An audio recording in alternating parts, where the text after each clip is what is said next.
할렐루야. 예, 우리를 예배의 자리로 불러주신 하나님께 감사 찬양 올려드립니다. 아멘.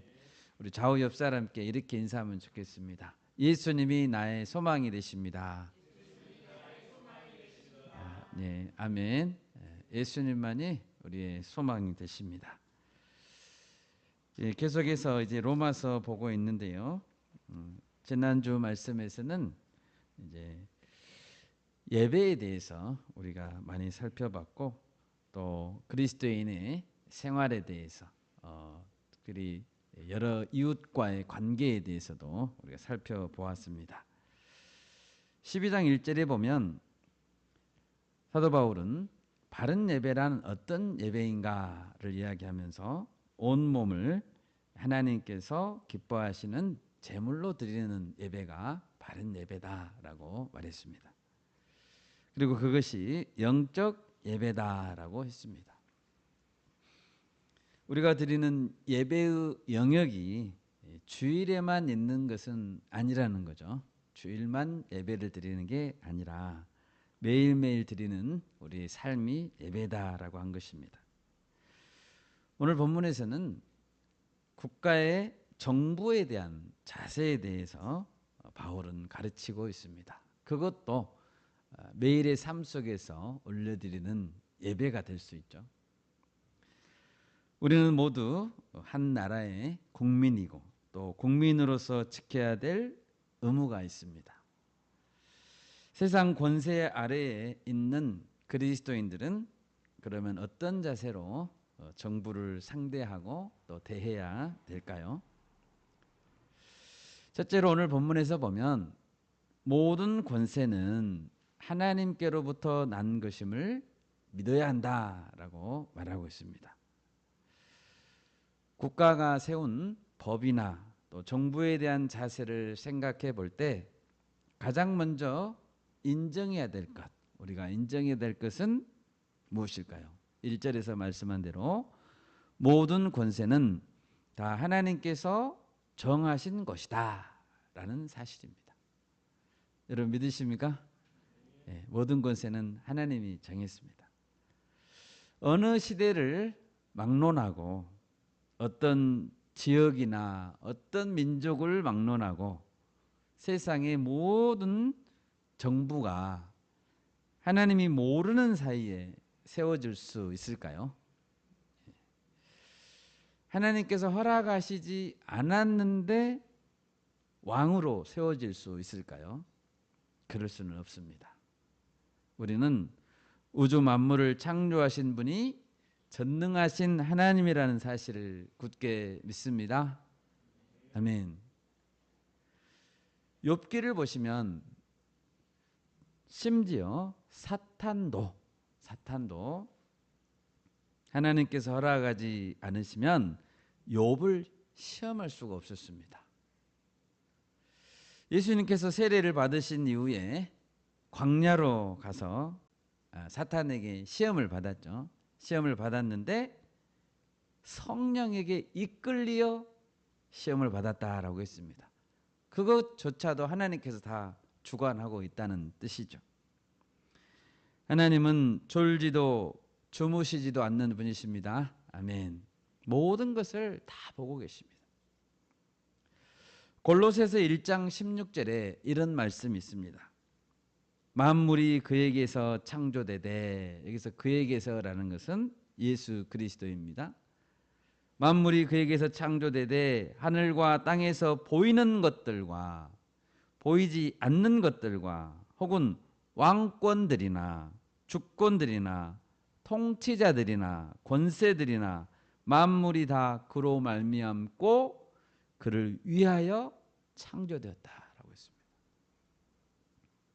어떤 나라도 어떤 제국도 하나님께로부터 나지 않는 것이 없습니다. 모두 예수 그리스도로 말미암고 그분을 위하여 창조되었습니다. 아멘. 골로새서 1장 6절에서 그랬잖아요. 그를 위하여 창조되었다. 예수님을 위하여 창조되었다. 물론 예수님을 위하여 창조됐다는 이 명제는 모든 나라가 하나님을 잘 섬기는 기독교 국가라는 말은 아닙니다. 또 모든 나라가 하나님을 믿는 자들에게 자유로운 예배를 보장해 준다는 의미는 결코 아닙니다. 하나님이 모든 나라의 주인이시라는 사실은 성경 곳곳에 나타나 있습니다. 하나님은 하나님 말씀에 순종하지 않는 이스라엘 백성들에게 진노하기 위해서 강대국들을 사용했습니다. 아수르 제국을 사용했고 바벨론 제국을 사용해서 멸망시켰습니다. 또 태양의 아들이라고 숭배를 받았던 고대 이집트의 파라오도 하나님의 도구로 사용됐습니다. 그들도 다 도구예요. 이런 제국들은 하나님의 백성들을 공격했고 또 하나님의 백성들을 죽였고 억압했습니다. 또 우상을 섬기게 됐습니다. 그 제국들의 왕들은 교만했고 부도덕했고 무자비했습니다. 그렇지만 그 제국들은 언제나 하나님의 통치 아래에 있었습니다. 믿습니까? 아멘. 다니엘 선지자 시대에 바벨론 왕 느부갓네살은 강력한 하나님을 체험하고 난 다음에 하나님을 찬양했습니다. 누가 찬양했다고요? 바벨론 왕 느부갓네살이 찬양했습니다. 한번 찾아볼까요? 다니엘서 4장 34절입니다. 다니엘서 4장 34절에서 35절 말씀 같이 읽겠습니다. 그 기한이 참에 나 느부갓네살이 하늘을 우러러 보았더니 내 총명이 다시 내게로 돌아온지라. 이에 내가 지극히 높으신 이에게 감사하며 영생하시는 이를 찬양하고 경배하였나니 그 권세는 영원한 권세요 그 나라는 대대에 이르리로다. 땅의 모든 사람들을 없는 것 같이 여기시며 하늘의 군대에게든지 땅의 사람에게든지 그는 자기 뜻대로 행하시나니 그의 손을 금하든지 혹시 이르기를 네가 무엇을 하느냐고 할 자가 아무도 없도다. 아멘. 여러분 지금 이 찬양을 하는 사람은 바벨론 제국의 왕입니다. 그 왕이 하나님의 권세를 찬양하며 높였습니다. 하나님의 권세는 영원한 권세다. 그분의 나라는 대대에 이를 것이도다. 여러분 찬양은 반드시 믿음이 신실한 자만 하나님을 찬양하는 건 아닌 것 같아요. 느부갓네살 왕이 깨닫고 하나님을 찬양했습니다. 불신자들 입에서도 하나님을 높이는 그런 이야기가 나올 수 있는 거예요. 또 바벨론 제국을 무너뜨리고 페르시아 제국을 열었던 고레스 왕은 조서를 선포했죠. 예루살렘 성전을 건축하라는. 그때 그는 말했습니다. 바하사 왕 고레스는 말하노니 하늘의 하나님 여호와께서 세상 모든 나라를 내게 주셨고 나에게 명령하사 유다 예루살렘의 성전을 건축하라 하셨다. 지금 페르시아의 왕인데 하나님의 말씀을 듣고 이렇게 선포하는 거예요. 예레미야 선지자의 글을 보십시오. 거기에는 애굽에 대한 심판, 블레셋, 모압, 암몬, 에돔, 다메섹, 게달, 하솔, 엘람에 대한 심판이 계속 나옵니다. 하나님이 그 여러 민족들을 다 심판하세요. 에스겔 선지자도 두로, 시돈, 애굽에 대해서 심판을 예언했습니다. 그뿐입니까? 하나님이 다니엘에게 보여주신 계시는 바벨론 제국, 페르시아, 헬라, 로마 제국의 흥망성쇠에 관한 것입니다. 그리고 마지막 때 영원히 지속될 나라에 대한 계시까지 다니엘서에 보면 나옵니다. 당연히 여기에는 하나님의 큰 청사진에는 대한민국도 포함되어 있습니다. 아멘. 지금 강대국인 미국, 중국, 러시아 모든 강대국들도 다 여기에 포함되어 있습니다. 하나님의 통치에 포함되어 있습니다.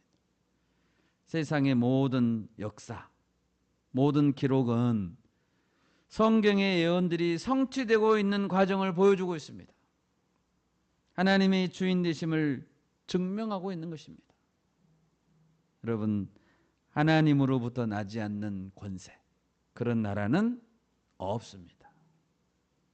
모든 권세는 다 하나님께서 정하신 것입니다. 아멘. 우리는 그것을 믿어야 합니다. 우리는 그것을 인정해야 합니다. 오늘 본문에 보면 두 번째로 정부의 권력에 복종해야 된다라고 말하고 있습니다. 1절을 보십시오. 각 사람은 위에 있는 권세들에게 복종하라. 그리스도인은 모든 권세가 하나님께서 정하신 것이기 때문에 위에 있는 권세들에게 복종하는 것입니다. 그 권세자들이 무서워서가 아니고 그들을 세우신 하나님이 무섭기 때문이죠. 그들을 세우신 하나님을 경외하기 때문입니다. 이것은 하나님의 엄중한 명령이라는 것을 기억해야 됩니다. 권세들에게 복종하라. 이건 명령입니다. 2절은 말씀합니다. 권세를 거스르는 자는 하나님의 명을 거스른 것이다. 여러분, 하나님의 명령을 거스르는 것은 얼마나 큰 죄입니까? 하나님의 명령을 거스르는 것은 큰 죄입니다. 권세자를 거스르는 것은 이처럼 하나님의 명령을 거스르는 것과 똑같은 죄를 범하는 것입니다. 그러면 하나님은 왜 이런 권세자들에게 복종하라고 우리에게 명령하시는 것일까요? 먼저 권세자들은 선을 장려하고 악을 억제하기 때문입니다. 3절을 보십시오. 다스리는 자들은 선한 일에 대하여 두려움이 되지 않고 악한 일에 대하여 되나니 네가 권세를 두려워하지 아니하려느냐? 선을 행하라. 그리하면 그에게 칭찬을 받으리라. 예를 들면 역사상 어떤 정부라고 하더라도 어떤 국가라고 하더라도 살인이나 강도나 도적질 같은 죄들을 장려하는 정부를 봤습니까? 그런 정부는 없습니다. 법적으로 그런 살인, 강도를 보장해 주는 정부가 있습니까? 그런 정부는 없습니다. 아무리 악한 정부라고 하더라도 그런 악한 죄들을 억제하기 위해서 노력합니다. 오늘날 공산주의 국가의 정부를 할지라도 살인, 부패, 마약 같은 죄들을 엄격하게 제재합니다. 물론 어떤 독재 정부가 강력한 공권력을 사용해서 사회의 치안을 잘 유지했다고 해봅시다. 치안을 잘 유지했다고 하더라도 그것이 그 정부에게 정당성을 주지는 못하지만, 독재 정부이기 때문에 정당성을 주지는 못하지만, 그래도 그 정부가 악한 일을 억제했다는 것은 사실이죠. 사실이고 하나님은 그 정부의 기능을 사용하시는 것입니다. 하나님은 그런 일을 위해 다스리는 공권력을 주셨습니다. 하나님은 세상 모든 사람들에게 양심을 주셨습니다. 양심. 그리스도인이든지 비그리스도인이든지 하나님은 모든 사람들에게 양심을 주셨습니다. 악한 자들이라고 할지라도 양심은 있습니다. 양심. 로마서 2장 14, 15절을 읽겠습니다. 로마서 2장 14, 15절을 같이 읽겠습니다. 로마서 2장 14, 15절입니다. 율법 없는 이방인이 본성으로 율법의 일을 행할 때에는 이 사람은 율법이 없어도 자기가 자기에게 율법이 되나니 이런 이들은 그 양심이 증거가 되어 그 생각들이 서로 혹은 고발하며 혹은 변명하여 그 마음에 새긴 율법의 행위를 나타내느니라. 아멘. 비록 그리스도인이 아니라고 할지라도 세상 모든 사람에게는 하나님이 주신 선한 양심이 있습니다. 그래서 3절은 말씀합니다. 선을 행해라. 그리하면 그에게 칭찬을 받으리라. 권력을 잡은 자들은 자신들의 권력을 유지하기 위해서라도 기본적으로 선한 일을 장려하게 되어 있습니다. 양심 때문입니다. 선한 일을 많이 한 사람에게 벌을 많이 내리는 정부는 없습니다. 우리 4절 말씀 같이 읽어볼까요? 4절 말씀, 본문 4절입니다. 시작.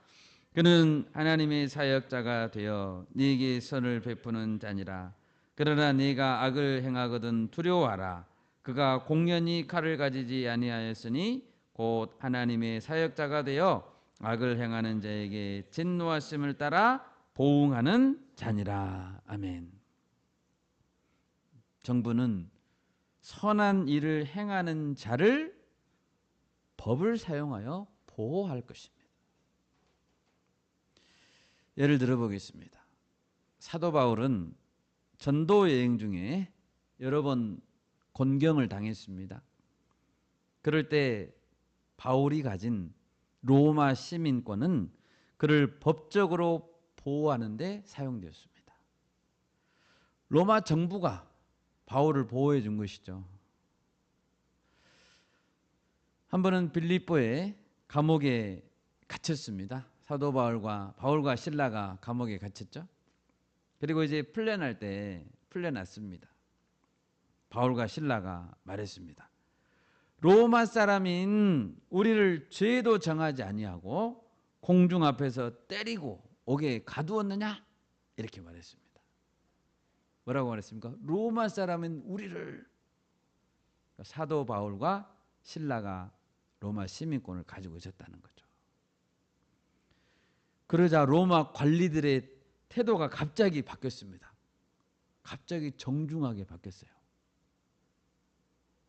제발 문제를 일으키지 말아주시고 떠나주십시오. 또 3차 전도 여행 중에 에베소라는 곳에서는 데메드리오라는 은장색이 사람들을 선동하여 바울을 금방이라도 해치려고 하자 에베소의 관리 서기장이 공권력을 이용해서 바울을 보호했습니다. 그는 군중들에게 말했습니다. 성난 군중들에게 누구에게 고발할 일이 있으면 재판 날도 있고 총독들도 있으니 피차 고소해라. 너희들이 때리거나 죽이지 말고 법적 제도를 이용해라 라고 보호를 했다는 거예요. 그리고 성난 군중들을 흩어지게 했습니다. 사도행전 19장에 나오는 이야기입니다. 특히 사도 바울이 로마에서 복음을 전할 수 있게 된 이유는 그가 로마 시민이었기 때문에 가능했습니다. 바울은 로마의 관리인 베스도 총독과 로마가 세운 분봉왕인 아그리빠 왕 앞에서 나는 로마 황제에게 상수합니다 라고 말했습니다. 로마 시민권자인 바울이 황제의 판결을 받도록 요구하고 또 신변 보호를 요청하자 베스도 총독은 그 말을 들어줄 수밖에 없었어요. 보호해 줄 수밖에 없었어요. 그리고 가이사에게 배편으로 보낸 거죠. 그게 로마 선교가 됐습니다. 이처럼 하나님께서 세우신 권세자들은, 정부는 하나님의 사역자가 되어 선을 베푸는데 사용될 수 있습니다. 이것은 오늘날에도 똑같이 적용될 수 있는 거예요. 우리가 복음을 전하려고 하면 우리나라 정부가 우리를 보호해 줍니다. 또한 하나님은 왜 권력자들에게 복종하라고 명령합니까? 5절을 보십시오. 그러므로 복종하지 아니할 수 없으니 진노 때문에 할 것이 아니라 양심을 따라 할 것이라. 이 양심은 이제 그리스도인들의 양심이죠. 그리스도인들은 단지 형벌이 무서워서 복종하는 것이 아닙니다. 혹은 정부가 자신을 보호해 줄 것을 기대하기 때문에 복종하는 것만은 아닙니다. 정부가 보호해 주지 않을 때도 있죠. 그래도 내 양심, 그리스도인의 양심 때문에 복종해야 된다는 것입니다. 우리는 하나님의 자녀들입니다. 세상 속으로 보냄받은 빛의 자녀들입니다. 그러므로 우리는 선을 행함으로 세상 사람들에게 모범이 되어야 됩니다. 우리 베드로전서 2장 12절에서 15절을 찾아보겠습니다. 베드로전서 2장 12절에서 15절입니다. 베드로전서 2장 12절에서 15절 말씀 우리 한 목소리로 읽겠습니다.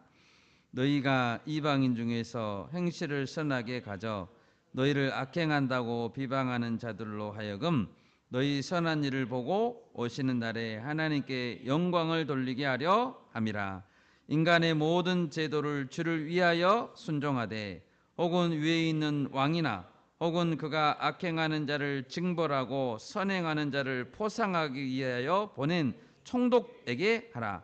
곧 선행으로 어리석은 사람들의 무식한 말을 막으시는 것이라. 아멘. 12절에서 말했죠. 그렇게 하는 것이 하나님께 영광을 돌리는 길이다라고 했습니다. 하나님께 영광을 돌리는 길. 그리고 13절에서 인간의 모든 제도를 누구를 위해서 순종하라고 했습니까? 주를 위하여 순종하는 거예요. 우리는 주님을 위해서 순종하는 겁니다. 그리고 그렇게 하는 것이 어리석은 사람들의 무식한 말을 막는다라고 했습니다. 한 발 더 나아가서 그리스도인의 선한 양심을 따르고 하나님께 영광을 돌리는 것은 우리 개인의 경건 생활에도 유익이 된다는 겁니다. 나에게도 유익이 돼요. 우리 디모데전서 2장 1, 2절을 찾아보겠습니다. 디모데전서 2장 1, 2절. 디모데전서 2장 1, 2절. 우리 같이 읽겠습니다. 그러므로 내가 첫째로 권하노니 모든 사람을 위하여 간구와 기도와 도고와 감사를 하되 임금들과 높은 지위에 있는 모든 사람을 위하여 하라. 이는 우리가 모든 견건과 단정함으로 고요하고 평안한 생활을 하려 함이라. 아멘.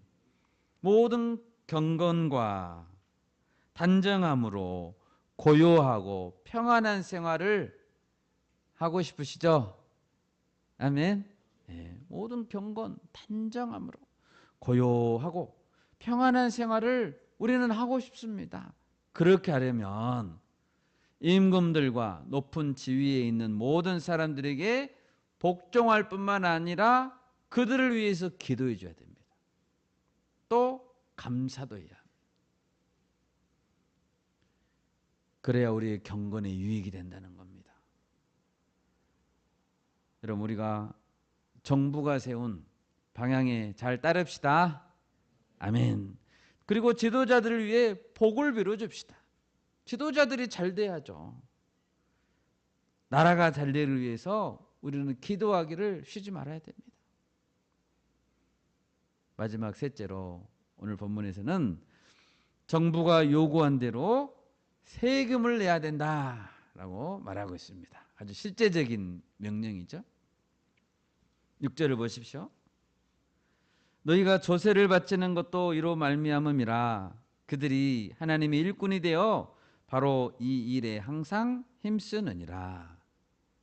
조세라는 것은 국민이 국가에 내야 하는 세금입니다. 소득세, 재산세 같은 개인이 직접 통치자에게, 정부에게 내는 세금입니다. 당시의 유대인들도 로마의 속국이어서 로마 황제에게 세금을 내야 했습니다. 7절에 나온 관세라는 것은 물품에 붙은 세금, 뭐 요즘 관세 장벽 그런 거 하잖아요. 관세라는 것은 물품에 붙은 세금이나 통행할 때 내는 세금이었습니다. 이것은 총독이나 분봉왕에게 내는 세금입니다.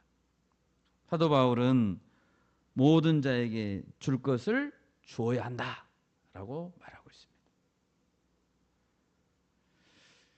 그 당시 이스라엘 백성들에게는 과도한 세금이 부과됐다고 합니다. 얼마나 힘들었을까요? 과도한 세금.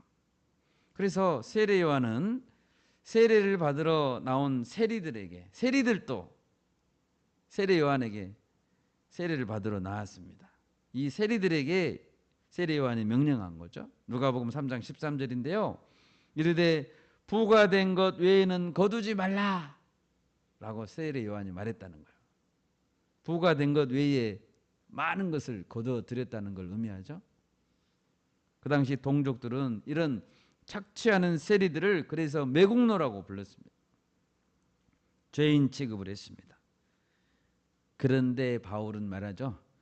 모든 자에게 줄 것을 줘라. 세금은 내야 한다. 한 번은 헤롯 왕이 예수님을 시험하기 위해서 물었습니다. 가이사에게, 로마 황제죠, 가이사에게 세금을 바치는 것이 옳으니까 옳지 아니하니까. 예수님 말씀하셨습니다. 가이사의 것은 가이사에게, 하나님의 것은 하나님께 바치라. 예수님은 정부에게 세금을 내는 것은 선하고 합당한 일이라고 선언했습니다. 로마 정부가 얼마나 무자비하고 강압적인 정부였습니까? 그렇다고 해서 세금을 거부해서는 안 된다라고 가르쳤습니다. 심지어 로마 황제는 자신을 신격화했죠. 자신을 신격화했습니다. 그리고 동전의 주화에 자기 얼굴을 새겼어요. 신격한 거죠. 이것은 하나님께 정면으로 대항하는 일입니다. 그런데도 예수님은 그 황제에게 세금은 내야 된다라고 했습니다. 그런데 오늘 말씀에서 그 당시 그리스도인들을 더욱 당혹스럽게 할 수 있는 말씀이 있습니다. 7절의 마지막 부분인데요. 두려워할 자를 두려워하고 존경할 자를 존경하라 라고 했습니다. 세금을 내라고 하는 것까지는 법으로 내라고 하니까 존경 안 해도 내야죠. 법이니까. 그런데 마땅히 존경할 자를 존경하라 라고 하는 것은 조금 어려운 말씀 같기도 해요. 사도 바울이 로마서나, 지금 로마서를 쓰고 있죠. 로마서나 많은 서신들을 기록할 당시에 황제가 누구였을까요? 황제는 악명 높은 네로였습니다. 네로 황제. 그렇지만 아까 읽은 디모데전서 2장 1절에서 뭐라고 말했습니까? 모든 사람을 위하여 간구와 기도와 도구와 감사를 하되, 임금들을 위해서도 하라고 했어요. 황제를 위해서도 기도하라는 거죠. 여러분, 그리스도인들의 마땅한 자세는 높은 지위에 있는 자들, 공권력을 가진 자들을 위해 기도하고 그들에게 감사하는 것입니다. 이것은 아부하라는 것이 아닙니다. 높은 지위에 있는 것을 인정해주고, 하나님이 세웠잖아요. 인정해주고 존경하는 것입니다. 이것은 개인의 정치 성향이나 개인의 선호도에 따라 달라지는 것이 아닙니다. 내가 지지하는 지도자이든지 내가 투표했던 지도자이든지 아니든지 상관이 없습니다. 존경받아야 될 자는 우리는 존경해 줘야 됩니다. 대통령으로 임명됐으면 대통령에게 합당한 존경을 드려야 되는 겁니다. 존경하고 인정하라는 것은 물론 오해하면 안 됩니다. 교회가 정치 세력화해도 된다는 말은 절대 아닙니다. 교회가 정치화되면 항상 복음의 순수성을 잃게 됩니다. 그리고 영적 능력은 약해지게 되어 있습니다. 우리는 늘 이것을 조심해야 됩니다. 교회는 정치 세력화되면 안 됩니다. 여러분, 로마 제국의 탄압이 더 강해지는 중에도 이제 사도 바울 이후에도 계속 탄압이 시작됐죠. 계속되었죠. 강해지는 중에도 초대교회 성도들은 예수님의 이 가르침에 순종하고자 힘썼습니다. 그리스도인들을 박해하는 황제들이지만 예수님의 말씀에 순종하고자 그들을 황제들로 인정했습니다. 황제는 황제로 인정받아야 됩니다. 황제들을 위해 기도하며 그들에게 복을 빌어줘야 됩니다. 황제의 나라가 평안하기를 기도했습니다.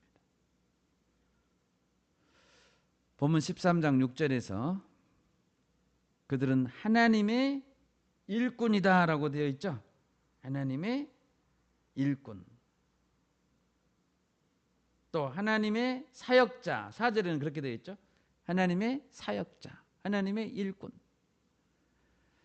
사도 바울이나 다른 사도들, 오늘 베드로 사도도 그런 이야기를 했습니다. 그들이 전한 복음은 모두 예수님의 가르침에 기초하고 있습니다. 여러분, 이 가르침은 특히 요즘 젊은 세대들에게 꼭 필요한 가르침입니다. 우리는 모두 하나님께서 지금의 대통령과 정부에게 지혜를 주시고 복을 주시고 하나님이 주신 지위를 통해서 백성들을 잘 통치할 수 있도록, 잘 섬길 수 있도록 하기 위해서 기도해 줘야 됩니다. 지혜를 주시도록. 마지막으로 우리는 늘 정부와 공권력의 문제를 다룰 때 꼭 다루어야 될 내용이 있습니다. 그것은 언제 우리는 저항해야 되는가 하는 문제입니다. 예수님이 살아계실 때 로마에 저항하던 자들이 있었습니다. 로마 제국에. 그들은 열심당이었습니다. 열심당. 열심당원들은 로마의 앞잡이들에게 기습적으로 폭력을 가했습니다. 테러를 하고 이스라엘의 정치적 독립을 위해서 싸웠습니다. 열심당원들뿐 아니라 대부분의 이스라엘 백성들은 정치적인 메시아가 오기를 기다렸죠. 자신들을 정치적으로 해방시켜줄 메시아가 오기를 고대했습니다. 예수님은 어땠습니까? 예수님은 자신을 왕으로 삼고 정치적 메시아를 만들려는 사람들의 요구를 들어줬습니까? 아니죠. 거부했죠. 자신을 임금으로 삼으려고 하자 거부했잖아요. 예수님. 그 대신 예수님은 열심당원 시몬을 제자로 삼았습니다. 여러분 기억하시죠? 12제자 중에 열심당원 시몬이 있었죠. 제자로 삼았고 예수님의 제자로 변화시켰죠. 급진적이고 폭력적인 혁명이 아니라 개인의 영적인 변화를 통해 세상을 바꾸고자 했습니다. 예수님의 방법입니다. 예수님이 시위하신 적 있습니까? 로마 정부는 물러나라. 머리 띠들르고 제자들한테 야 빨리 나와. 예수님이 시위하신 적이 없습니다. 사도 바울이 데모했습니까? 그렇게 하지 않고 열심당원 시몬을 성경을 가르쳤어요. 예수님의 제자로 만들었습니다. 급진적이고 폭력적인 혁명의 방법이 아니라 어떤 정치 세력의 힘을 통해서 개혁하려는 것이 아니라 한 사람의 영적인 변화를 통해서 그 사람의 인격을 바꾸고 그 사람의 삶을 바꿔서 사회를 변혁시키려고 하는 것입니다. 그러면 그리스도인들은 언제 권세자들에게 불복종해야 됩니까? 그것은 정부나 권력자들의 요구가 하나님의 말씀과 정면으로 위배될 때입니다. 예를 들어 볼까요? 베드로와 요한이 전도했습니다. 사도행전에 보면 예수 그리스도 외에는 다른 이로서는 구원을 받을 수 없다라고 복음을 전했습니다. 그러자 산헤드린 공회, 권력기관이죠. 산헤드린 공회는 그들을 소환했습니다. 그리고 복음 전하지 마 이렇게 협박했습니다. 이때 사도들은 어떻게 불복종했습니까? 사도행전 4장 19, 20절 찾아보겠습니다. 사도행전 4장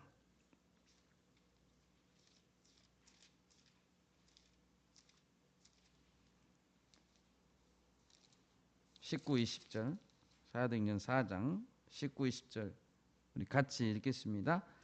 베드로와 요한이 대답하여 이르되 하나님 앞에서 너희의 말을 듣는 것이 하나님의 말씀을 듣는 것보다 옳은가 판단하라.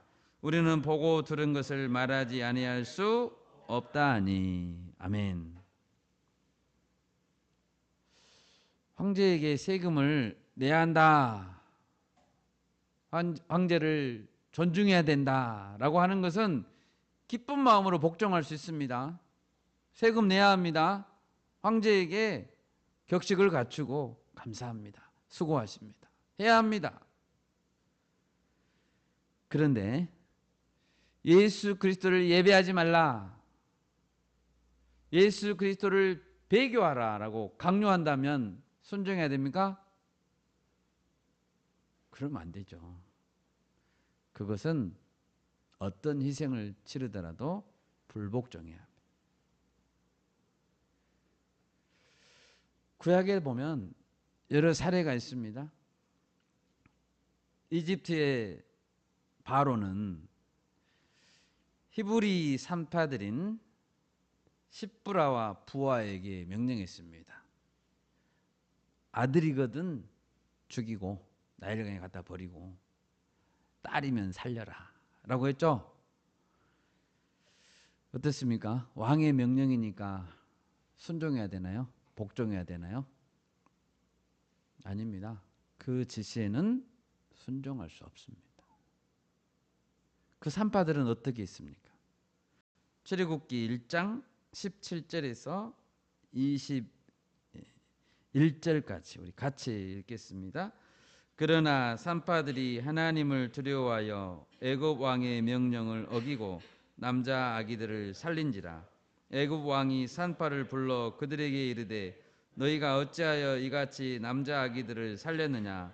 산파가 바로에게 대답하되 히브리 여인은 애굽 여인과 같지 아니하고 건장하여 산파가 그들에게 이르기 전에 해산하였더이다 하매 하나님이 그 산파들에게 은혜를 베푸시니 그 백성은 번성하고 매우 강해지니라. 그 산파들은 하나님을 경외하였으므로 하나님이 그들의 집안을 흥왕하게 하신지라. 아멘. 산파들은 왕의 명령을 어겼죠? 어겼습니다. 그리고 거짓말했습니다. 그런데 하나님은 그 저항을 하나님을 경외하는 신앙으로 보았습니다. 그리고 그 산파들의 집안을 흥왕하게 하고 축복했습니다. 우리가 잘 아는 대로 다니엘의 세 친구 이야기가 있습니다. 사드락과 메삭과 아벳느고는 금신상에 절하라는 명령을 받았습니다.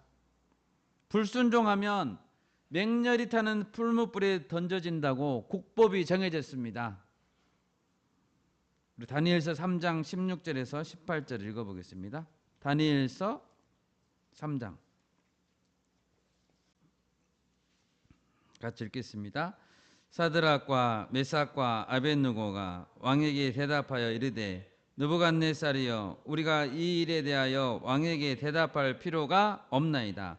왕이여 우리가 섬기는 하나님이 계시다면 우리를 맹렬히 타는 불못불 가운데에서 능히 건져내시겠고 왕의 손에서도 건져내시리이다. 그렇게 하지 아니하실지라도 왕이여 우리가 왕의 신들을 섬기지도 아니하고 왕이 세우신 금 신상에게 절하지도 아니할 줄을 아옵소서. 아멘. 그들은 어떻게 됐습니까? 풀무불에 던져졌죠? 던져졌습니다. 하나님은 그들의 믿음을 보시고 그 불 가운데서도 건져주셨죠. 하나님을 섬기지 말라고 하는 명령에는 불복종해야 합니다.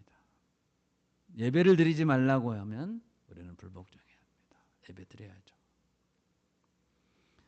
마지막 때가 가까워질수록 안타깝게도 점점 국가기관들은 하나님을 대적하는 일에 앞장설 수 있습니다. 이때 예수님의 말씀을 기억해야 합니다. 너희가 나로 말미암아 총독들과 임금들 앞에 끌려갈 것이다. 너희를 넘겨줄 때 어떻게 또는 무엇을 말할까 염려하지 말라.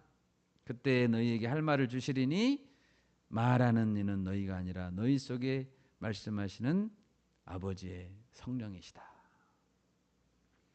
우리가 평생 진리를 따르는 믿음의 사람들이 될 수 있기를 바랍니다. 아멘. 말씀을 맺겠습니다.